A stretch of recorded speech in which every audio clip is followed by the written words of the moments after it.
2020 e 2021 foram estabelecidos como o biênio da primeira infância e, em razão disso, a Câmara dos Deputados em Brasília vem discutindo políticas públicas para essa faixa etária. Bom, aqui no programa Espaço Aberto, pela TV e Rádio Câmara Bauru, nós vamos conversar sobre a importância da primeira infância e como os pais podem assegurar a melhor fase possível para os seus filhos. Nossa convidada hoje é a psicóloga e docente do curso infantil Cuidador Infantil do Senac Bauru, Priscila Bertolassini. E eu queria te agradecer pela presença, por estar aqui conosco hoje, Priscila. Eu que agradeço. Bom, eu sou Lidiane Oliveira, comigo nos trabalhos técnicos pela Rádio Câmara, Carol Garcia, e pela TV Câmara, o Rafael Marou. Quando a gente fala em primeira infância, qual é a importância desta fase da vida para a formação educacional e formação integral de uma criança? Os pais eles têm que estar muito conscientes de que todo processo de estimulação é necessário para que essa criança tenha um bom desenvolvimento, seja ele físico, psicológico e emocional, né? As pessoas às vezes acham que com o bebê você não precisa conversar, você faz a troca de fraldas, você faz todos os cuidados de alimentação, de amamentação, sem estar conversando com essa criança. O processo de interação tem que ser constante, desde o momento em que o bebê acorda até o momento em que ele vai dormir. Então, os pais eles têm que estar presentes emocionalmente com essa criança, favorecendo com que a todo momento essa criança se sinta acolhida, se sinta segura e se sinta estimulada para aprender a um olhar, a um sorriso, a ouvir qualquer barulhinho, qualquer bichinho que a estimule, e sempre mostrando tudo ao redor dessa criança, e assim ela vai se desenvolvendo de acordo com cada fase. A gente sabe que existem algumas dificuldades hoje, né, com relação à educação de pais e filhos, por conta especialmente das rotinas atribuladas de trabalho de pais e mães. O que pode ser feito, tendo em vista esses horários que são um pouco mais apertados, né, a ausência dos pais muitas vezes ao longo do dia todo, para que esse estímulo que você comentou não seja perdido? Sim, os pais têm que ter consciência do processo de que no momento que você está com a criança, você tem que ter qualidade, não quantidade de tempo. Necessariamente, né, hoje a gente sabe que as pessoas, tanto o pai quanto a mãe, precisam trabalhar fora. Então, nos momentos em que está com a criança, realmente possa interagir, possa estimular, possa brincar, possa passear, estar presente. Muitas vezes acaba que os pais delegam isso para um cuidador infantil. Claro que o cuidador infantil ele deve fazer todo esse processo de estimulação, mas nada como o vínculo materno, o vínculo paterno, que isso traz muito mais tranquilidade para essa criança e favorece esse desenvolvimento, né? Então, assim, estar presente para alimentá-lo, para dar um banho, para poder passear no parquinho, sabendo que aquele momento é para a criança. Saber estabelecer a sua rotina da mesma forma que a criança tem a rotina dela necessária, que seja cumprida, os horários de dormir, de se alimentar e assim por diante. Esses pais coloquem na rotina deles o momento com a criança. Nem se for meia hora, mas que seja meia hora de qualidade. Priscila, a gente sabe que o comportamento dos pais inspira as crianças, especialmente nessa fase aí, nesses primeiros anos de vida. A criança muitas vezes acaba imitando, né, o comportamento das pessoas com quem ela convive, principalmente nesse momento. Até que ponto o que os pais fazem e falam, né, e aí de forma conjunta, influenciam o comportamento do filho? Influencia totalmente. Por quê? Porque não é somente em um momento que os pais acabam apresentando esse comportamento. Algo que já está dentro de si, constantemente você vai estar apresentando para a criança, e a criança vai seguindo isso como modelo. Quantas vezes a gente vê uma criança pequenininha apontando o dedo para os seus pais? Por quê? Porque muitas vezes esses pais não dialogam, não abaixam na altura da criança para expor aquele comportamento inadequado que ela vem apresentando, né? Aquelas atitudes que não deveriam ser apresentadas por uma criança. Então, é como se fosse aquele monstro em cima da criança, e a criança, ela reproduz, né? Quantas crianças a gente vê hoje apresentando danças, né, que de repente, vamos pensar aí numa dança funk, aí uma música funk, e o pai e a mãe acham bonitinho, grava, coloca até na internet. Por quê? Porque são modelos, e tudo que se aprende, a criança ela vai repetir. Tá? Então, é como se a criança ela fosse condicionada com o tempo, né? Todos os dias ela está visualizando aquilo, então ela vai introjetando e ela vai reproduzir. É extremamente... A gente tem que estar muito atento a esses comportamentos. Porque a criança, antigamente a gente falava que a criança era uma parabólica. Hoje a gente não tem mais essa questão parabólica, né? Mas assim, ela está sugando tudo o que está acontecendo. Então, tem que tomar muito cuidado com o que diz ao lado da criança. Situações de relacionamentos entre o casal. Muitas vezes o casal ele está apresentando um problema, está discutindo, achando que por ter 1 aninho, 2 aninhos, a criança não compreende. A criança, ela compreende sim, ela vai vendo aqueles comportamentos, ela vai se entristecendo emocionalmente e muitas vezes ela vai reproduzir as atitudes e comportamentos que os pais apresentam. Até mesmo mais para frente, na vida adulta, por exemplo, sim. Já que aquilo foi absorvido. Sim. E não adianta também, a gente comentou sobre falar e fazer coisas diferentes. Não adianta mostrar para a criança que ela está gritando e depois orientar a criança a não gritar, por exemplo, isso né, mesmo, Priscila? Isso mesmo. A gente tem que estar muito atento à nossa atuação frente a uma criança.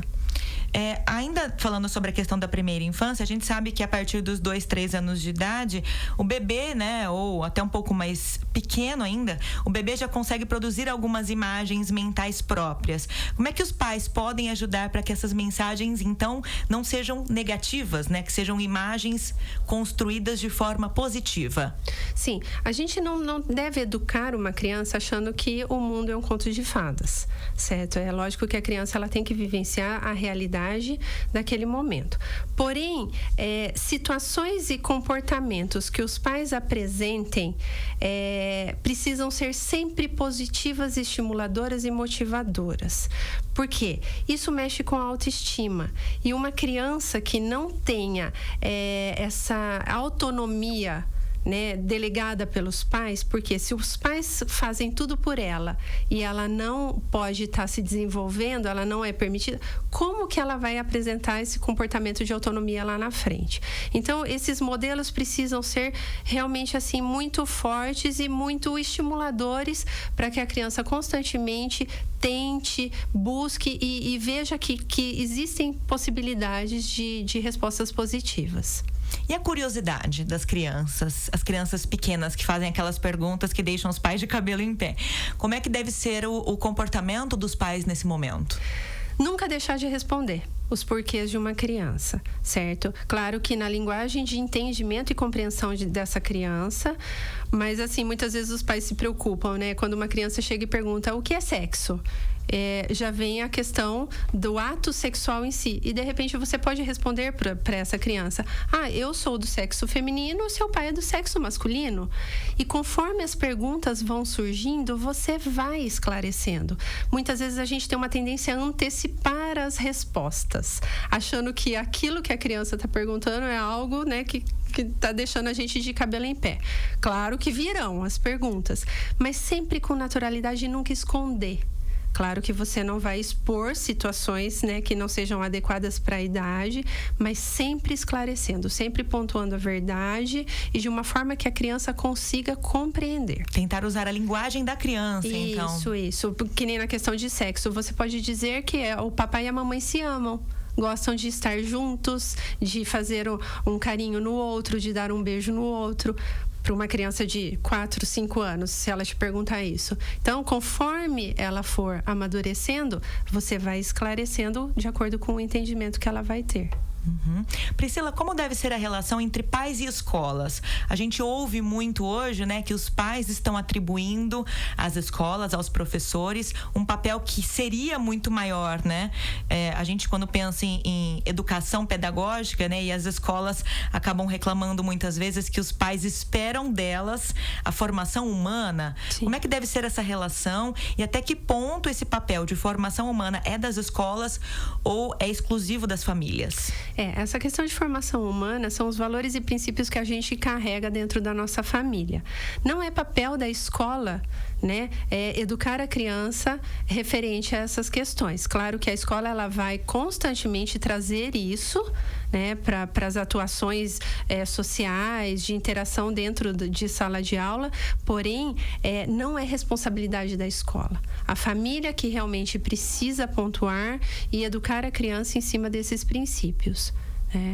É importante que pais e educadores estejam conversando de forma frequente. Quando eu falo sobre isso, é na tentativa de envolver as várias esferas de ensino, né, nesse sentido, tentando melhorar aí e trabalhar em cima das principais necessidades das crianças. Sim, porque não tem como. A gente não consegue dissociar a criança do social, né, que é o momento em que ela está na escola, e a criança dentro de uma família.